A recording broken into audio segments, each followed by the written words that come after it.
Corona virus के खिलाफ जंग में डॉक्टरों की तरह जमीनी स्तर पर काम कर रही आशा संयोगिनी की भूमिका को हम नजरअंदाज नहीं कर सकते, क्योंकि कल तक जो राष्ट्रीय स्वास्थ्य मिशन के तहत स्वास्थ्य सुविधाओं का लाभ घर घर तक पहुंचाने वाली आशा संयोगिनी आज इस मुश्किल के समय में कोरोना वायरस की जंग में बड़ी अहम भूमिका निभा रही है। हालांकि इनका मानदेय कम है, मगर फिर भी वह बुलंद हौसले के साथ चाहे शहर हो या गांव, घर घर जाकर लोगों को कोरोना वायरस के बारे में जागरूक कर पल पल की रिपोर्ट संबंधित विभाग तक पहुंचा रही। इतना ही नहीं, उनकी जिम्मेदारी अब पहले से बढ़ गई है। उनके क्षेत्र में कौन बाहर से आया है और कौन बीमार है, वह प्रतिदिन जानकारी हासिल कर और कोरोना के बचाव के लिए आमजन को जागरूक करने का काम कर रही है। घर घर जाकर सर्वे कर रही हूँ कोरोना के लिए, लोगों को जागरूक करने में। कोरोना जैसी बीमारी से यदि हम ही डर जाएंगे, ये तो आम कड़ी हम ही से जुड़ी हुई है।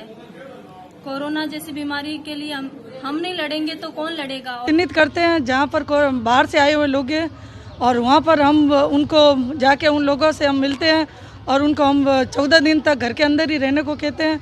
हमको बिल्कुल भी डर नहीं लगता। हमको अपना काम करने के लिए बहुत अच्छा लग रहा है। सावधानी रखते हैं कि हम उनसे दूरी बनाए रखते हैं। बहुत अच्छा लग रहा है कि हम इस मुश्किल घड़ी में हम लोगों का सहयोग कर रहे हैं। घर घर जाके डोर टू डोर जो भी लोग बाहर से आते हैं उनको 14 दिन के लिए होम क्वारंटाइन करते हैं, और उनको साफ़ सफाई के बारे में बार बार हाथ धोना है और मास्क लगाने के बारे में सलाह देते हैं। और बाकी मतलब डोर टू डोर जाते हैं तो लोगों को बोलते हैं कि अनावश्यक कार्य से घर से बाहर नहीं निकले, और मार्केट ज़रूरी हो तो ही जाए, मास्क लगा कर जाए, सोशल डिस्टेंस का पालन करें, ध्यान रखते हैं, डिस्टेंस रखते हैं, मास्क लगा के जाते हैं सेफ्टी के साथ। घर घर सर्वे करती हूँ, और अभी कोरोना वायरस जो चल रहा है इसकी वजह से जो बाहर से आए हैं उनके घर जाके कहती हूँ कि 14 दिन घर से बाहर नहीं निकलना है और घर वालों से दूरी रखनी है। दूसरे दिन फिर जाते हैं, तीसरे दिन 2-3 दिन में 2-3 बार जाते हैं। फिर परेशानी तब धूप में जाते हैं, स्कूटी पे जाते हैं, घूमते है थोड़ी बहुत, कहीं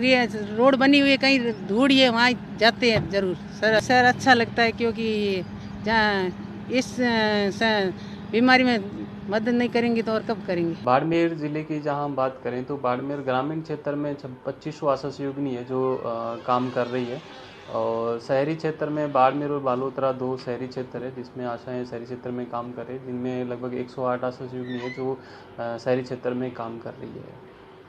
इसके साथ आशा सहयोगिनियों द्वारा जो घर घर जाके सर्वे किया जा रहा है, सर्वे के दौरान उनके एरिया में कहीं कोई बाहर से कोई प्रवासी आया हुआ है तो उनकी वो सूची तैयार करती है, और ये सर्वे नियमित रूप से जारी है।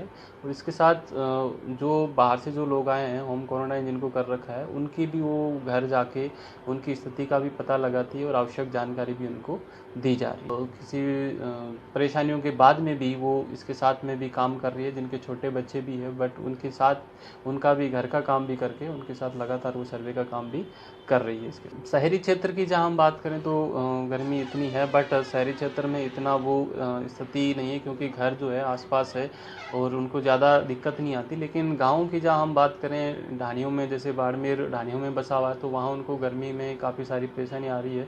लेकिन उसके बावजूद भी हमारी आशा सहयोगिनी जो है नियमित रूप से इस कड़ी धूप में भी कड़ी मेहनत कर रही है, और कोरोना को भगाने में, या यूँ कहे कि कोरोना की जंग से लड़ने के लिए वो बिल्कुल बहुत अच्छी तरीके से अहम रोल निभा रही है। कोरोना वायरस से निपटने के लिए जमीनी स्तर पर आशा सहयोगिनी महत्वपूर्ण भूमिका निभा रही है, लेकिन इस महामारी के चुनौती के दौर में जिम्मेदारी के साथ तेज गर्मी और धूप ने उनकी मुश्किलें और बढ़ा दी है। लेकिन बावजूद इसके वे अपने फर्ज को बखूबी अंजाम देकर प्रधानमंत्री नरेंद्र मोदी के 2 गज दूरी के संदेश को आमजन तक पहुंचाने में जुटी हुई है। ईटीवी भारत के लिए दिनेश कुमार, बाड़मेर।